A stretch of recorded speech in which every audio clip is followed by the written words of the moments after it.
Good evening, ladies and gentlemen. Happy New Year. Happy New Year. Happy New Year.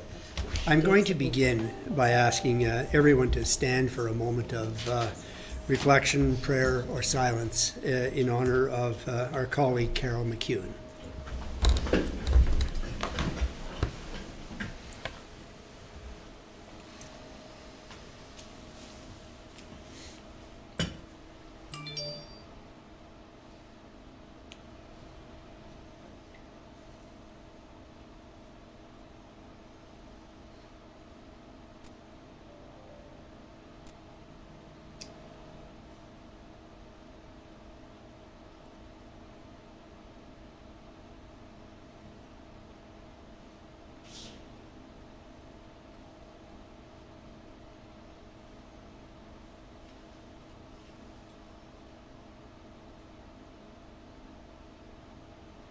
Thank you very much. Why don't you remain standing and we'll proceed with the singing of O Canada.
Mr. Director, would you take the roll call, please? Thank you, Mr. Chair. Good evening, ladies and gentlemen. This is our roll call for our meeting of 09 January 2019.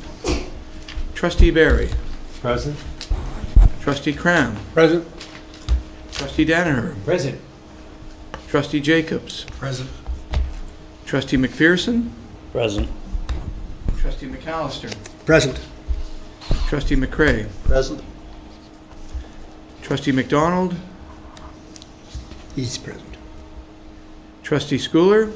Present. Trustee Swan. Present. Trustee Parisian. Present. Student Trustee Bushwick-Hodra. Present. Thank you, Mr. Chair. You have quorum. Thank you, Director.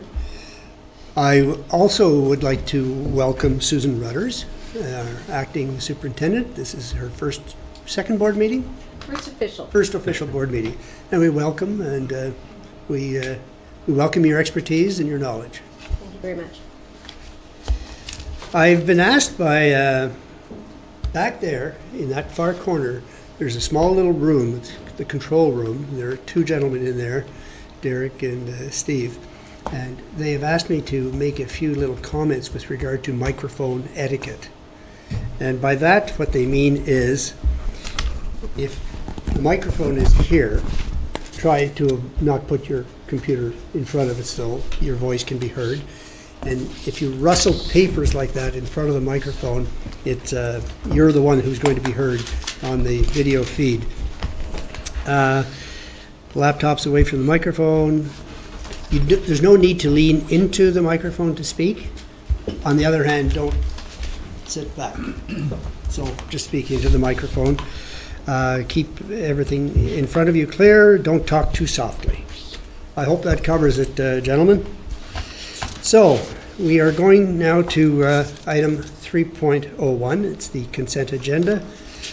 I need a mover and a seconder that the Upper Canada District School Board approve consent agenda items 3.02 to 3.03, January 9th, 2019, as submitted. Trustee Swan?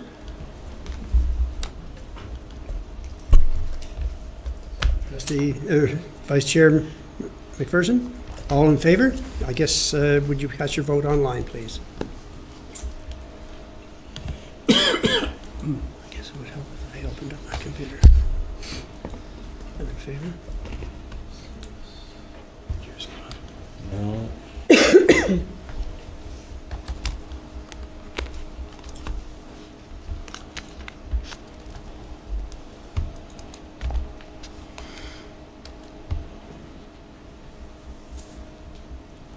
I assume we have an affirmative. Majority.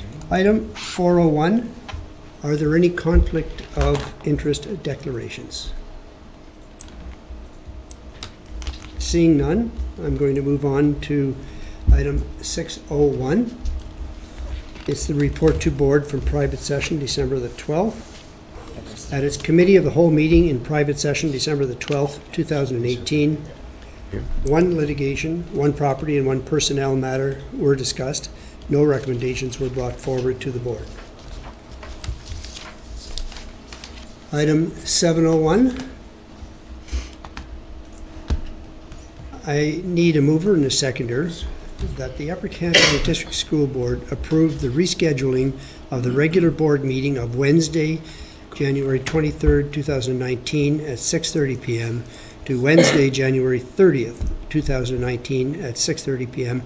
in order to permit trustees sufficient time to travel to the annual Public School Board Conference in Ontario.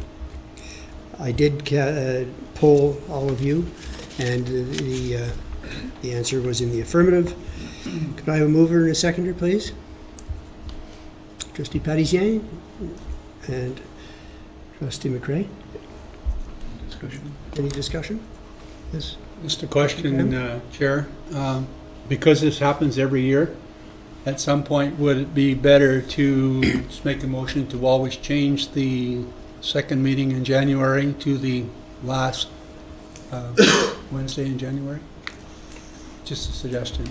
As we do for March and June meetings? Mr. Chair, through you, I think that would be worthwhile. Perhaps what would serve the board's interest is to confirm with OPSPA what their arrangements are for 2020, and if that continues to be the trend, perhaps bring that back as a recommendation for you. Good point, Trustee Cram. Thank you very much. Would you please cast your vote, please? I'm in favor.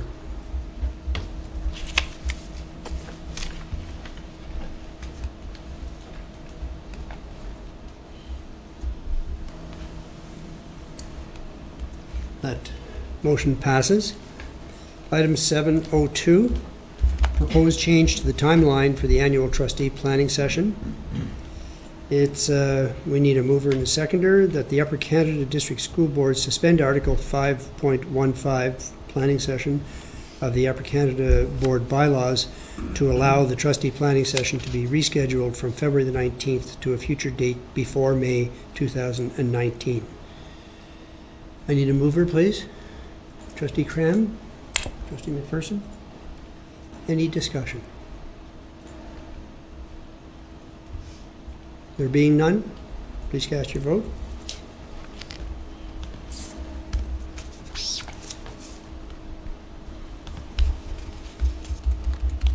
That motion carries. Item 703, 2019-2020 board memberships. I have a motion moved by, I'll take the first one. We need a motion that the Upper Canada District School Board renew the 2019-2020 membership for the Ontario Public School Boards Association. Could I have a mover, please? Trustee Schooler, Trustee McDonald. Trustee McDonald, would you care to speak to this? Sure. There are a number of links in the report. It shows you the key works of OPSPA, and certainly I hope you have an opportunity to review that. You'll see, if you are participating in the public education symposium as well, the work of OPSPA. Essentially, OPSPA is a membership association that all English public school boards join. There are direct and indirect benefits from being a member of OPSPA. Primarily around professional development, but the indirect benefits come from the negotiations they have with energy coalitions to make sure that the rates come down. And they're also the lead around our negotiations, new provincial framework on negotiations. So they are a body that represents all English public school boards, as I said, and they try to make sure that they have a voice in the province when it comes to issues that are related to large and small schools, school boards. So there are rural education issues that come forward, there are transportation issues that come forward, and they advocate and work very closely, oftentimes behind closed doors, with ministry staff, and the individuals who are also on the opposite side of the floor to hold the governments accountable. So it has been a worthwhile organization for this board to be a member of for a number of years. And certainly I encourage you, if you haven't, or hopefully you have, to attend the Public Education Symposium and see OPSPA at work. Thank you, Trustee McDonald. I might point out that Trustee Cram is serving on the education policy, or education work group, and I, until sometime in the near future, still serve as policy development work group. So we are well represented on this board. Any discussion? Seeing none, would you please cast your vote? I'm having difficulty getting it online here, but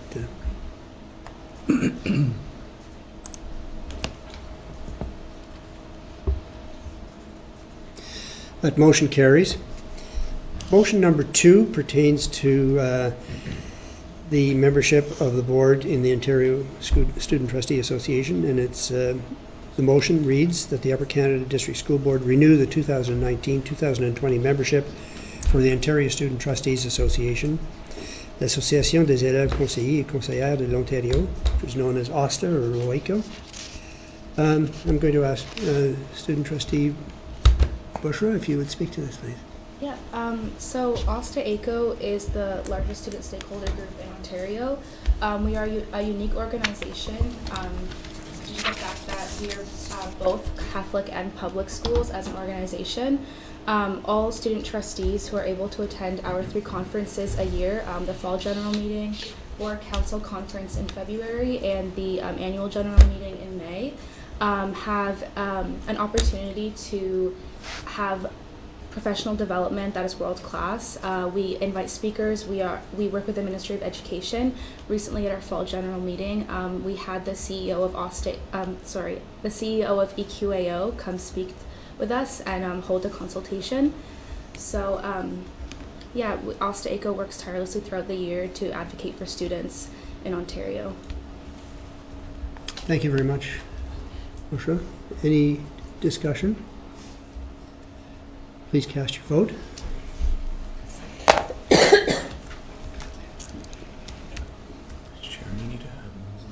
I need a mover and a seconder, please. Trustee McDonald? Trustee Swan? Now you can continue to cast your vote if you haven't already done so.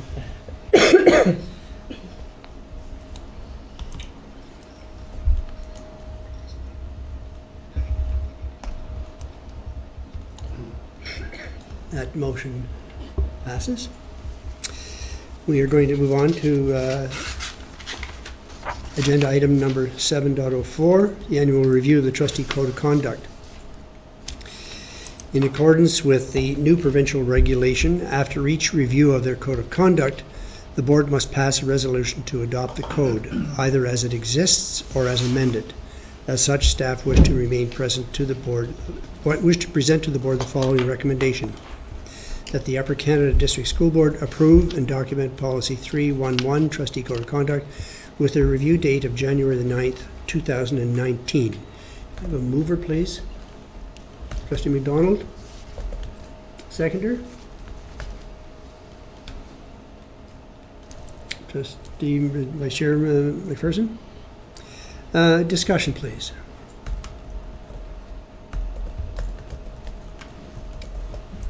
Director? Mr. Chair, through you, I'd just like to give a little bit of background about this for trustees to understand why it's here, because while I know that trustees are fully aware about their own code of conduct, and members of the audit committee from last year will know that the code of conduct was one of the policies that was under review at the audit committee. We do want to mention that coming out of the governance review conducted by the province last year, one of their recommendations was to ensure, first of all, that all school boards had a code of conduct. And then secondly, that not only was a code of conduct in place, but that it was reviewed starting after the new term of office of 2018, and then bookend with towards the end of the trustee's term as minimum expectations. The Upper Canada District School Board is ahead of that curve in many ways. It's had a code of conduct in place since 2012. It's designed extremely well and reflects many aspects of the good governance focus that your trustee association promotes, and the trustee association promotes that good governance focus and a focus on code of conduct, because of course the Education Act also requires boards to have codes of conduct that also have certain components to it that includes the need to be able to focus on behaviors, rules of civil engagement, elements that enhance the integrity and dignity of the office that you hold and the board meeting as a whole, and of course respect for confidentiality. Really what the code of conduct is to the board, and what we've come to appreciate for what it is to adopt practices that strengthens really the integrity of the board, and to clarify processes when that integrity or trust comes into question, either by a member of the board or by the public at large. So, Mr. Chair, I just thought that background might be important. It's not being brought forward because staff have any concerns that it's either deficient or misaligned. Far from it. We feel it's quite sufficient and very well aligned, as evidence of having gone through the discussion and review about its currency through the audit committee last year. But I wanted to make sure that the board knows that there is this current obligation to review its code of conduct and to date stamp that review so that we are in compliance with the ministry. Thank you, Director. Are there any questions or comments about the trustee code of conduct? There being none, would you cast your vote online, please?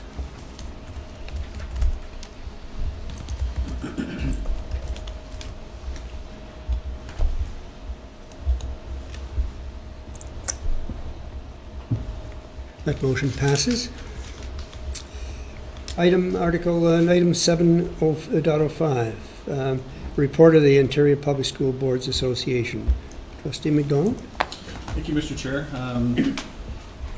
It's a little late, and I apologize for that. There is a report here that's provided to you for a summary of the OPSPA Board of Directors from early December. Through the holidays, I was actually late getting that out to Lisa, so my apologies. You will get this on a regular basis, so after our Board of Directors meeting, there is a summary that's provided. You also see a lot of that information through, I just lost the word, Connect, that's it, OPSPA Connect, that comes out on a regular basis. And it really gives you all of the background information that's happening on a regular basis. The report is filled with links, so when they make reference to a previous document where they reported on EKO, for example, it'll take you to that discussion paper on the website. So it's always good to be able to go back for reference to see where things are. Just real quickly, a couple things that I did want to review. There's always a legislative component, so we have an individual that monitors the Hansard. I'm not sure what she does for excitement, but she does a really good job actually at watching what goes on in the government and bringing us up to speed on things that are changing.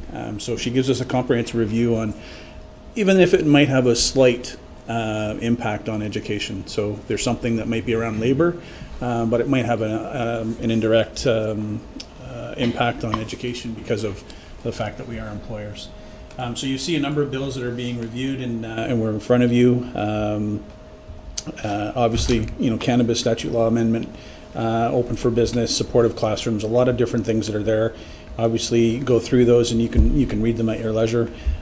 She'll report on where it stands as far as it comes to committee and if it does pass and proceeds into legislation. Finance, we did have a fairly healthy discussion around finance, and part of our discussion was really around how we would, as individual boards, respond to the government's education funding consultation.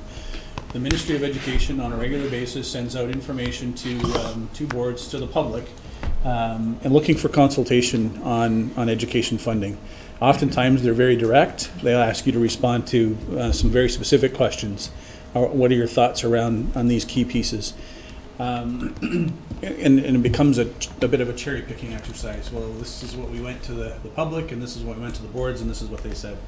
OPSPA's take is that we have a report, a paper that we've submitted to the ministry in the past around education funding in the areas that specifically need to be addressed, and making sure that our funding levels keep pace with inflation, keep pace with actual costs, and need to be reviewed on a regular basis. So our submission is simply that. It wasn't responding to the direct questions that they provided, but very generic and indicating that we do need some increased funding associated to rural schools, transportation, some things that are really affecting and impact us on a regular basis. One of the key things that we did talk about as well was education development charges. It really doesn't impact us here in Upper Canada yet, but it does impact a lot of the other boards in the GTA area, the GTA horseshoe, I guess, per se. Some things that we did get an impact or an update on was the Indigenous education.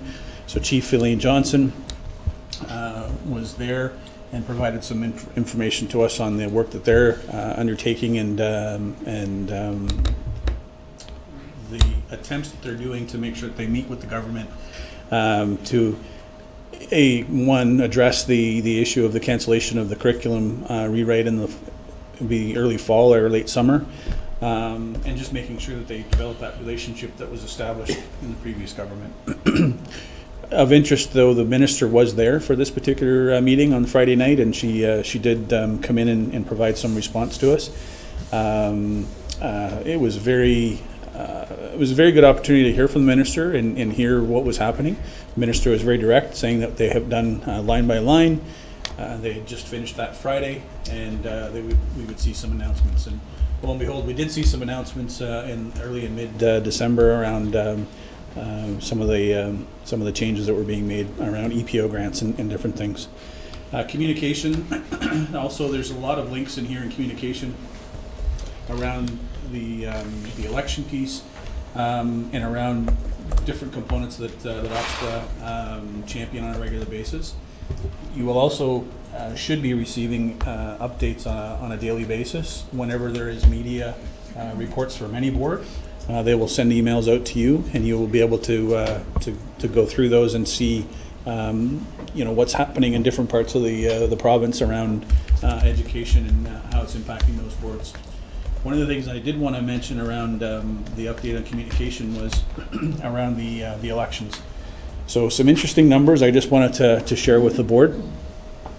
So a comparison from 2014 to 2018. Total trustee positions that are open in the province of Ontario were 317. In 2018, there were 141 new trustees elected, 176 returning trustees, and incumbents that were actually running in 2018 were 222. Incumbents running in 2014 were 243. New candidates running in 2018, 659, compared to 2014, 589. So an increase. One of the things that we've talked about as OPSPA and as a board is the apathy for education in Ontario, and certainly when you see a significant increase in the number of people that are interested in running for a trustee, that certainly helps our awareness around education in Ontario. So from I get just a comparison and acclamations, 78 in 2018, and I think it was 78 in 2014. So acclamations staying the same. Some people were acclaimed who had elections previously, but the numbers are there. So good interest in education across the province, and something to, from OPSPA's standpoint, is valuing, because they do a lot of work in promoting what it is to be a trustee, and what you would have to, I guess, entail and encompass as a trustee. So there's a lot of information that's put around that lead up into election to make your decision as to whether you want to run or not. Part of the board of directors meeting as well is getting updates from our two working committees. We have the education program work team and a policy team. And so Chair McAllister mentioned those earlier. We get updates on the activity. So the chairs of those two or representatives of those two committees provide updates to us on a regular basis. And you'll see those reports encompassed in here, and oftentimes from our representatives as well. There are a number of other key points that you can take a look at, I think of interest for us. Trustees, I would point you to take a look at the FSL Labour Market Partnership. It's just around making sure that French as a second language has a place in education, and certainly how it's going to be put forward through education through the GSNs, and how the government can support the programming to French. So that is a very brief review of the report, and certainly happy to answer any questions that the trustees may have. Would there be any questions for Trustee McDonald? Trustee Barry? Maybe it was answered, but I missed it. How many new trustees are there in 2018 as compared to new trustees in 2014? I just shut that down, but let me open it. Did you say that? Yeah. So new trustees. New candidates in 2018, 141. And I think I have the number for 2014. I don't have the number, I just have the number who are running. So I'm not sure how many new candidates were in 2004. Were actually elected. I just have the number that were running in 2014. I think that might be interesting. I can see if I can, if they can pull that for me. I'm sure they have it. I read a report that it was quite a few more in 2018. There was quite a change. Well, just running, yeah, there has been a change for sure. So just running, total candidates running, 14 versus 18. 589 up to 659. And then if we look at the number of incumbent trustees who were running and elected, so 222 were running of incumbents and 176 were elected. And 141 were new. So that difference is people that were through attrition and through the defeat. Thank you. Any further questions? Trustee McRae? Thank you, Mr. Chair. Did I hear you say that they're looking for input from trustees or from boards? On which part? On the finance? Yeah. You could do it, man. So you could do it individually, and you could do it from boards. That window is closed though now. It was up until December, I want to say 19th. I'm probably off on the numbers, but I can get you the specifics on the dates. So there is a certain window that you can respond. I will say that when we discussed it at OPSPA, we were very cautious to have boards do something different than what OPSPA was presenting, because we didn't want to create a situation where the government just created a absolutely a situation where they're so and so said this and you said that. So Fair enough. Thank you, Mr. Chair. You're welcome. Further questions? Thank you very much, Trustee McDonald. Item 706 is a notice of motion. And that notice of motion pertains to some unfinished business with regard to board bylaws. And the notice you, I think, received it earlier today, is that this will be discussed at the meeting on January the 30th. Is that correct, Trustee Crum? Okay. Director, do you have any closing remarks? I do, Mr. Chair. I'd just like to take this opportunity, ladies and gentlemen of the board, to acknowledge and congratulate our staff in our schools in the city of Cornwall. Yesterday, there was a very complex public safety matter in the city. Many of you heard word of that through social media and the general media at large. Our elementary schools, our secondary schools in the city, and our adult education center for TR Leger were all affected at varying degrees, but particularly the students and staff at Cornwall Collegiate Vocational School, where the need to invoke a security status of a lockdown that is very restrictive in terms of the ability of staff and students to have any mobility in the school outside of their classroom, and in fact that they have to actually change classroom routines in order to remain quiet and safe, because there's a view that there may be an imminent risk, is of course, if you can imagine, not only disruptive but very stressful for our students and our staff. The fact that the city was trying to work as hard as they could to address what they understood was a public safety matter meant that we really needed to put safety first and foremost. And what that meant is we really did rely on all the adults that work for us in our schools, whether we're talking about teachers or our office staff or our ECEs or our EAs or our teachers, our principals and our vice principals, all those people. Because we really need to make sure that they used their good judgment, enabled that they stayed calm and focused and reassuring to students that people were looking after things outside the school, and that we were doing our very best to make sure the day was going to come to a close in the best possible way that we could help. I do want to make sure that the board knows that our staff's efforts yesterday were exemplary under very trying conditions.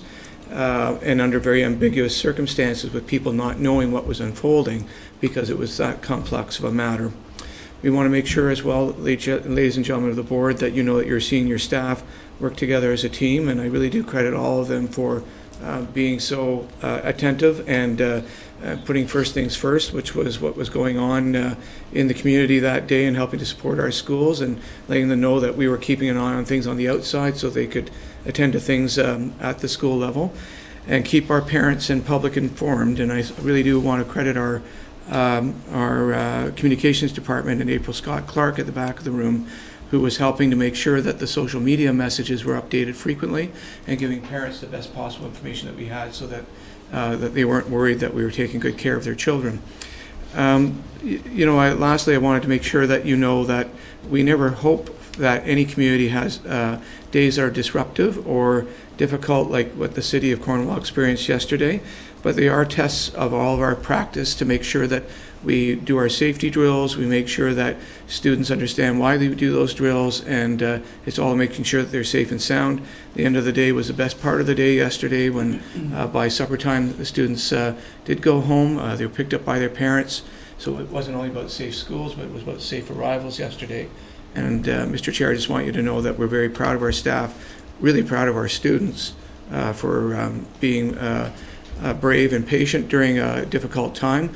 And we do thank everybody, their parents as well, for understanding that we were trying to do the very best to take care of kids under some very unusual circumstances. I'll turn that back over to you, Mr. Chair. Thank you very much, Director. I want to echo the Director's comments, because I was kept informed almost hourly by the Director as well. I was following the progress of the situation on social media, and it was reassuring, frankly. And again, I too want to thank our staff for the work that they did. Which leads me to one other comment, and that is with regard to, this is an issue of threat protocol. And if you recall, I believe it was at the last meeting, we had a private session with regard to threat protocol regarding one particular situation.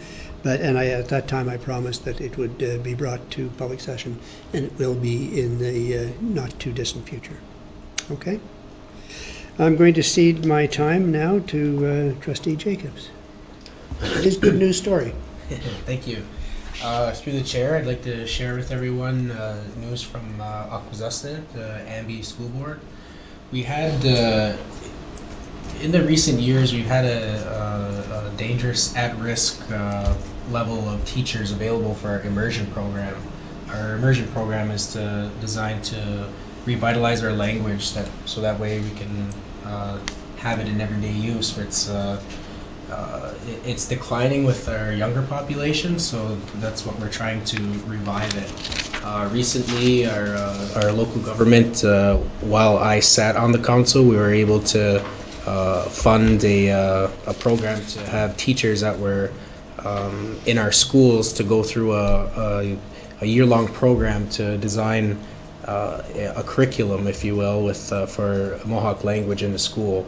And right now, it's in its second year, so they're analyzing the data and speaking with the director of education. Progress is coming along.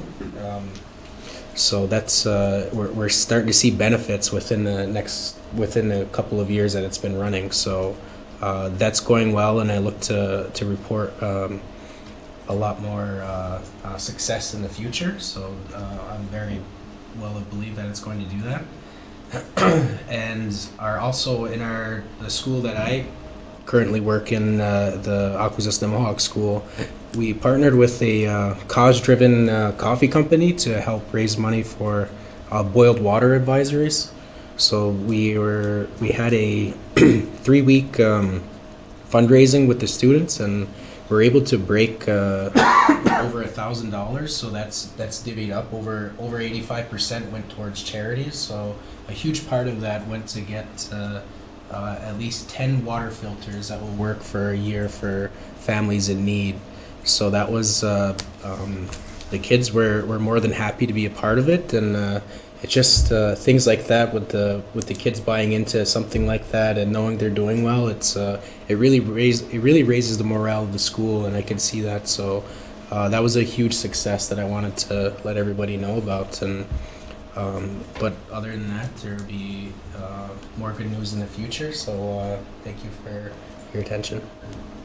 Thank you very much, Trustee Jacobs, for giving us an insight into your slant on immersion, which is a little bit different than what we normally consider. But I can appreciate your issue there as well. Clean water is something we should all be entitled to. It's a right.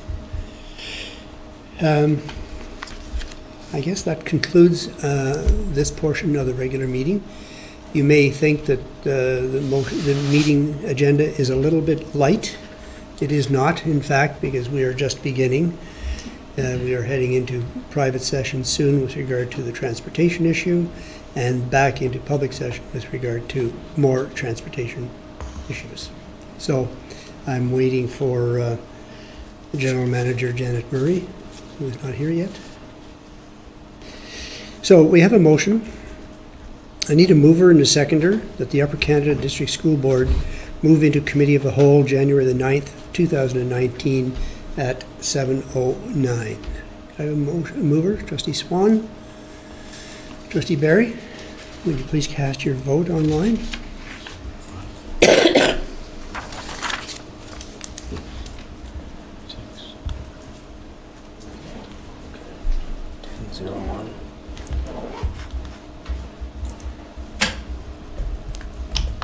That motion carries. There's a second motion with regard to that item, and it's, I need a mover and a seconder that the Committee of the Whole move into private session January 9th, 2019. Moved by Trustee Cram, seconded by Trustee McCrae. Please cast your vote online. Thank you.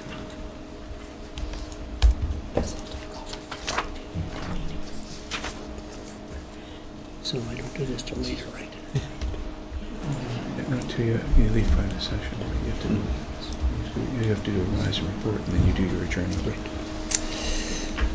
So that terminates this. We go into private session, so the gallery would be excused, Mr. Chair. Right. Is Janet here? Yes, she is. That's the first one.